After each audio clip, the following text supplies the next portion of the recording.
کے لیے ایک ڈرامائی موڑ رکھا تھا۔ 629 عیسوی میں ان کے اندر کچھ تبدیل ہوا۔ شاید یہ ان مسلمانوں کا غیر متزلزل ایمان تھا جن سے وہ لڑے تھے، یا کوئی گہرا ذاتی بلاوا۔ وجہ جو بھی ہو، خالد نے مدینہ کا سفر کیا اور اسلام قبول کر لیا۔ یہ قبول اسلام نہ صرف خالد بن ولید کے لیے بلکہ اسلامی تاریخ کے رخ کے لیے ایک اہم موڑ ثابت ہوا۔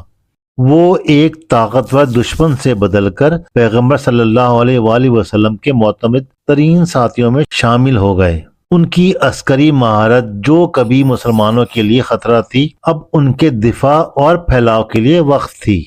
ان کی غیر معمولی صلاحیتوں کے اعتراف میں اور خاص طور پر جنگ موتا میں ان کی شاندار قیادت کے بعد انہیں سیف اللہ کا لقب عطا کیا گیا۔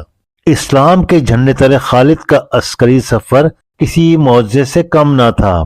ان کی ذہانت اور بہادری داستان پارینہ بن گئی جس نے ان گنت فیصلہ کن جنگوں کا رخ موڑ دیا۔ ان کا پہلا بڑا امتحان جنگ موتا میں ہوا۔ مسلمان فوج جو بازنطینی افواج کے مقابلے میں تعداد میں بہت کم تھی، ایک سنگین